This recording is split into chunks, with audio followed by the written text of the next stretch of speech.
CPI das Armas houve policiais campeões de tiros da Polícia Militar. Familiares de jovens mortos pela polícia são recebidos por parlamentares da CPI dos autos de resistência. O Jornal da Alerj começa agora.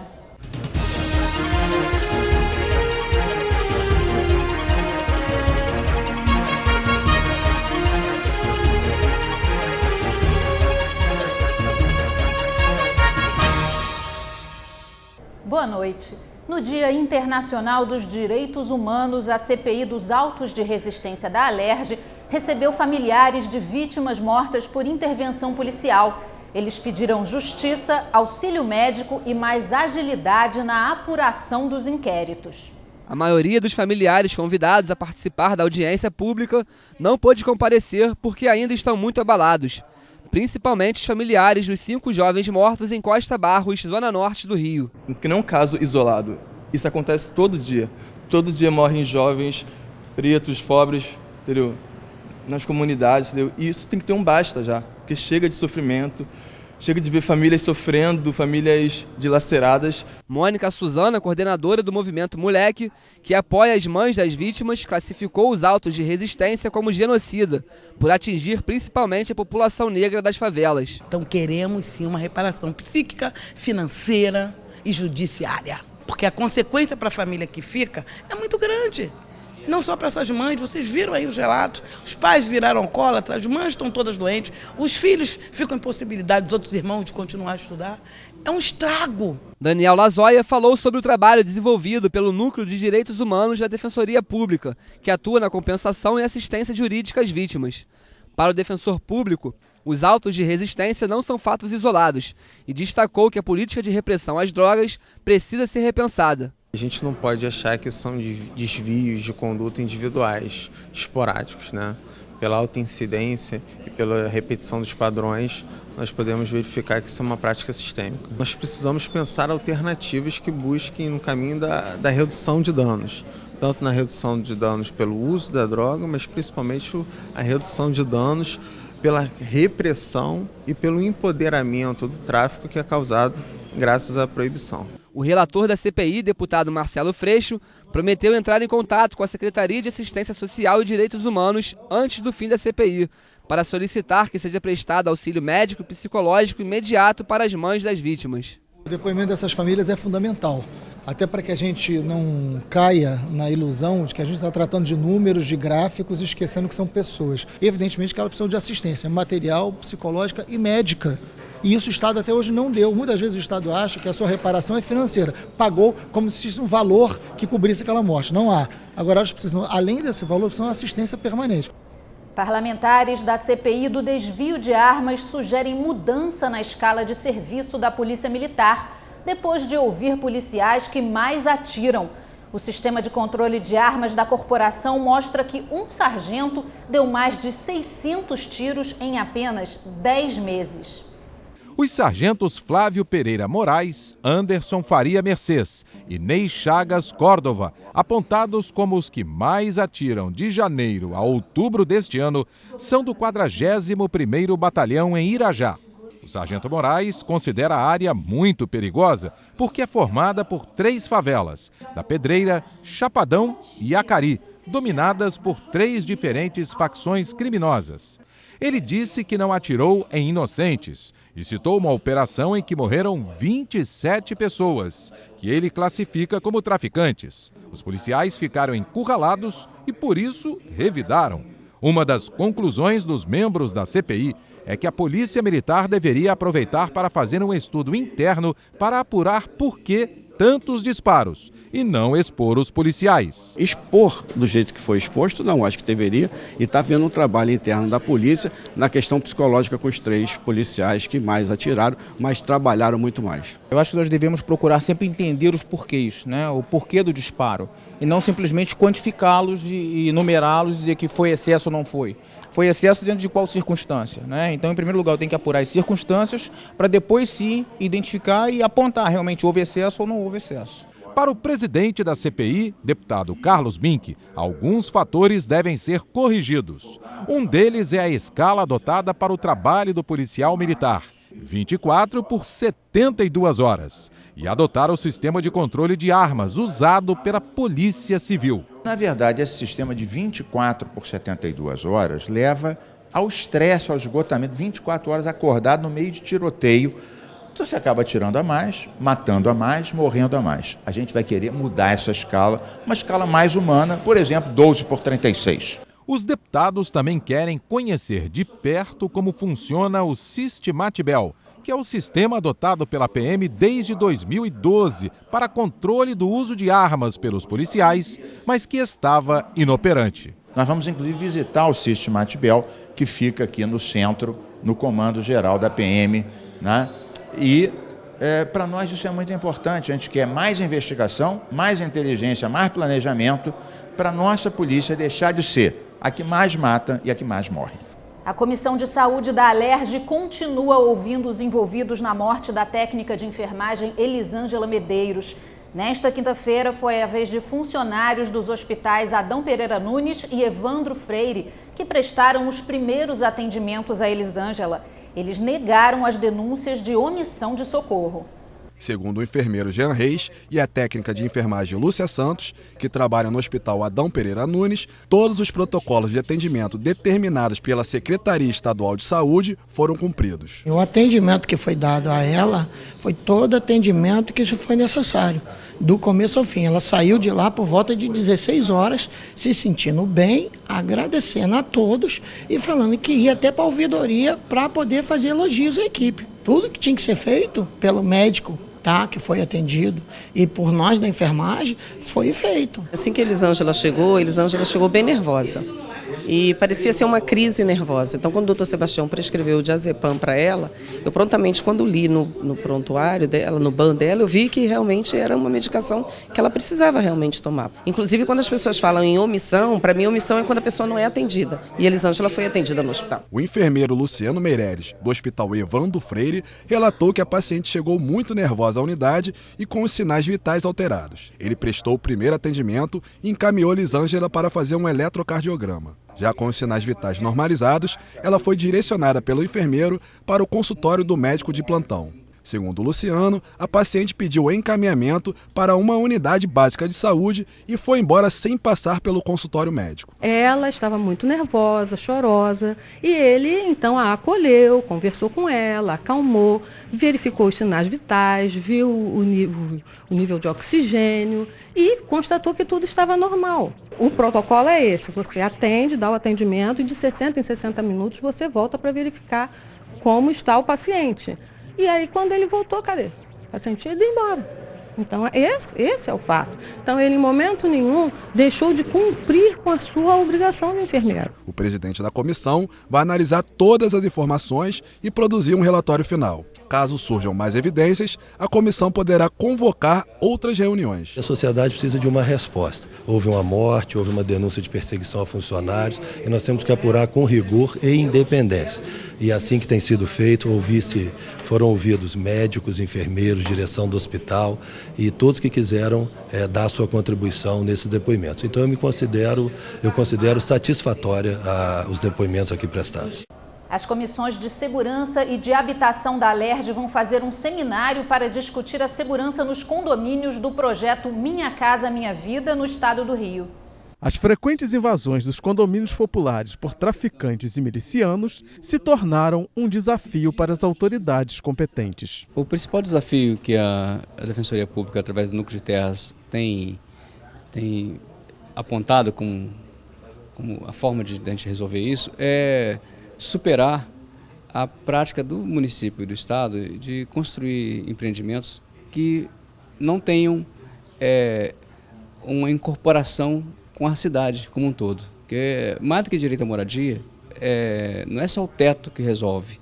Tem todo um contexto, tem toda uma série de direitos conexos que a pessoa precisa se assenhorar deles para garantir a vida digna, né, a qualidade da cidadania e a participação dela no seio social. A comissão pretende reunir as instituições de segurança pública e habitação nas esferas municipal, estadual e federal. Essa união de forças entre o governo estadual, o Ministério das Cidades, a Caixa Econômica Federal e o Legislativo, e que entende esse mecanismo e que traz a discussão desse assunto, é muito importante. A ideia é pensar uma política de ocupação de território com ações de desenvolvimento social. Uma ideia, por exemplo, dentro dos condomínios, você monta um projeto habitacional, nós podemos botar, que é o exemplo que foi colocado aqui de Maricá, com os condomínios lá, estamos colocando, discutindo com o coronel Salema, discutindo com o capitão, botar um DPO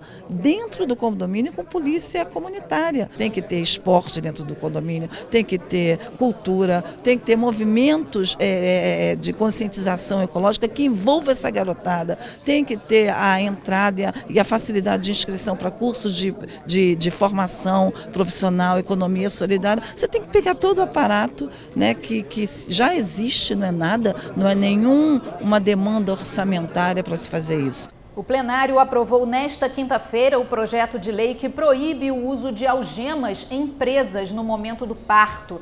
A proposta da bancada do PSOL e do deputado Dr. Giulianelli, da Rede, segue para a sanção do governador Pezão. Confira a votação com a repórter Natália Alves. Na sessão plenária desta quinta-feira, os parlamentares analisaram um projeto do deputado Carlos Mink, que cria o Programa Estadual de Pagamentos por Serviços Ambientais de Reciclagem. O objetivo é reduzir os impactos ambientais e os custos públicos com tratamento de resíduos, criar novos postos de trabalho, entre outros. O pagamento será feito de acordo com os cálculos dos preços mínimos por tonelada previstos pelo Estado. O programa também prevê a formação continuada de catadores e fornecimento de assistência técnica aos empreendimentos. A proposta segue para a sanção ou veto do governador. Tirar o plástico, a lata do meio ambiente, levar de volta à indústria. Como organizar isso? Câmaras setoriais, né? Inclusão das cooperativas, os setores arcando com algum custo, até o consumidor também, como é feito na Europa há anos. Quando você compra um carro na Europa, 1% do valor do carro é para pegar todas as partes do carro depois, levar o vidro para lá, a borracha para lá, a porta para lá. E por isso não fica abandonado no meio da rua que nem os nossos aqui. O deputado Dionísio Lins quer proibir a utilização de animais para transporte de cargas e pessoas no estado. O texto exclui as áreas rurais e turísticas. Quem descumprir a regra poderá ser punido. A proposta aprovada segue para a sanção do governador. Que é uma crueldade o que se faz com os animais no âmbito do estado do Rio de Janeiro. Eu vou dar um exemplo. Presidente Vargas, vou dar um exemplo para a minha área de Garromero. Um centro urbano, aí vai o animalzinho puxando a carroça com geladeira em cima, com tijolo, com material de construção. Quer dizer, virou moda fazer mudança em carroças. O animal apanha, o preso em excesso e quer dizer uma verdadeira covardia, uma verdadeira crueldade. A lei agora vai ser sancionada pelo governador rapidamente e aí no âmbito do estado do Rio de Janeiro, na área rural e na área turística, está isento, porque o animal não sofre. Agora, no âmbito do estado do Rio de Janeiro, da cidade do Rio de Janeiro, de todos os municípios, nas estradas, está proibido. Os consumidores poderão ter desconto na conta de água se o serviço for interrompido. A deputada Zeidan determina o desconto no total da fatura por cada dia que o serviço não for prestado. As concessionárias que descumprirem a regra poderão ser multadas. E os prédios públicos poderão ser obrigados a ter reservatório para a água da chuva. As duas matérias foram aprovadas e seguem para a sanção ou veto do governador. A deputada Márcia Giovanni quer que o governo estimule a redução do consumo de água com a lavagem dos carros. A ideia com a criação do programa Ecolavagem é que sejam feitas campanhas de esclarecimento sobre produtos que ajudam na redução do gasto de água. A proposta aprovada depende da sanção do governador. Além de orientação, ser um programa de orientação, a gente quer que o governo também dê incentivo para que as pessoas consumam mais esse tipo de produto, não é? E numa lavagem normal se gasta em torno de 80 litros de água. E com produtos biodegradáveis vai gastar em torno de 1 copo de água. Então, nessa crise hídrica que nós estamos vivendo, vai ser bom para todo mundo, né? E o deputado licenciado Gustavo Tutuca quer garantir que as aulas de educação física sejam ministradas por professores graduados em nível superior. O Estado e os municípios têm 2 anos para se adaptar à nova regra. O texto aprovado segue para a análise do governador. Uma luta mais do que justa, né? Não dá para, em nenhuma etapa da educação formal brasileira, você ter uma disciplina que não seja regida por profissionais habilitados, formados adequadamente. Por isso estão aí os cursos de licenciatura em educação física. Em bom momento, acho que o Rio, vamos esperar agora a sanção do governador, e o Rio, como sempre, sai na frente, né? O que aqui estamos legislando que sirva para induzir os demais estados a fazer o mesmo. Analisado ainda projeto dos deputados da CPI que investigou possíveis perdas financeiras do Estado com problemas de gestão da Petrobras. A proposta pode render cerca de 2 bilhões de reais ao Estado para o ano que vem. O texto cria uma taxa de fiscalização de petróleo e gás no Estado. A ideia é que no momento da venda ou transferência dos produtos seja cobrado o equivalente a uma unidade fiscal de referência por barril. A matéria dos deputados André Siciliano, Bruno Dauaire, Conte Bittencourt, Edson Albertassi, Jânio Mendes, Luiz Paulo e Paulo Ramos foi aprovada e depende da sanção do governador para se tornar lei. Essa taxa vem para fiscalizar a produção no estado do Rio de Janeiro de petróleo e gás. Sempre bom lembrarmos que com pré-sal no futuro o óleo, né, não terá mais os royalties, né? Fora da discussão do STF, mas com o novo modelo do pré-sal, dos próximos que virão a ser leiloados. Então o óleo será do governo e, sendo do governo, não vai incidir mais os royalties. E a taxa de fiscalização a gente pode cobrar tranquilamente e o Estado, cada vez que aumentar mais a produção, quer seja no pré-sal ou no pós-sal, nós vamos ter esses recursos para o Estado do Rio de Janeiro que vem para garantir o funcionamento do Estado, o pagamento dos pensionistas e aposentados. O Estado pode garantir preços mínimos para produtos sucroalcooleiros. Os valores poderão ser fixados por ano ou por safra. O objetivo é evitar que produtores recebam abaixo do valor de mercado pelos produtos. A proposta do deputado Geraldo Pudim foi aprovada. Não existe uma garantia. E a nossa região, ela já ocorreu na região uma reforma agrária natural. Então hoje, na verdade, a região ela possui mais de 8 mil pequenos produtores de cana numa agricultura, praticamente uma agricultura familiar. Se não houver por parte do governo do Estado, do governo federal, a garantia desse preço mínimo, uma pequena propriedade que possa produzir 12 mil reais por ano para sustentar toda a família, ela pode efetivamente não ter nenhum tipo de ganho neste ano. E o que ocorre com isso? Uma falência total.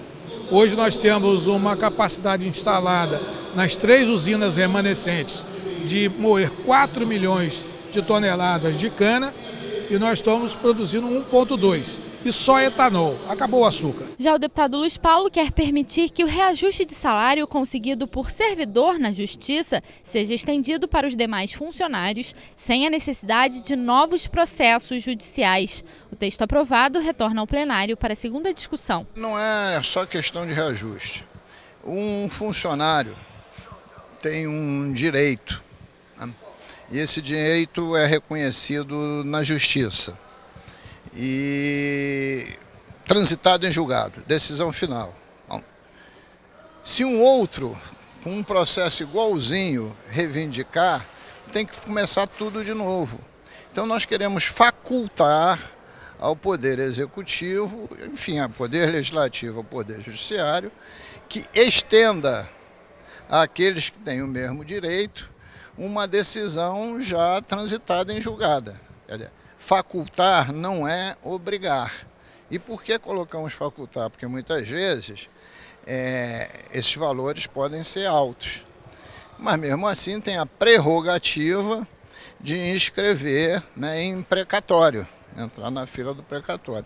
Eu acho que isso simplifica muito a burocracia, assegura o direito bom do servidor sobre o tema que tiver em discussão e dar ao Estado mais agilidade para tomar conta e lutar por outras ações. E a bancada do PSOL e o deputado doutor Giulianelli querem proibir que gestantes presas ou que estejam cumprindo medidas socioeducativas fiquem algemadas durante o parto. O texto determina que o Estado adote medidas para garantir a integridade física da gestante, do bebê e da equipe médica. A proposta aprovada ainda precisa da sanção do governador para se tornar lei. Dia Mundial da Luta pelos Direitos Humanos, e essa casa, através do consenso, através do bom debate político, mesmo com pensamentos ideologicamente distintos, entende que uma mulher grávida, mesmo sendo ela uma detenta, ela não pode dar à luz a uma criança algemada. Isso é absolutamente desumano e ilegal, até porque esse ato faz com que a pena daquela mulher extrapole aquela pessoa, atinja a criança. E não é nenhuma medida de segurança, isso é uma medida de barbárie. O Jornal da Alerj fica por aqui. Acompanhe a nossa programação também pelo site e pelas redes sociais. TV Alerj, o canal do povo fluminense.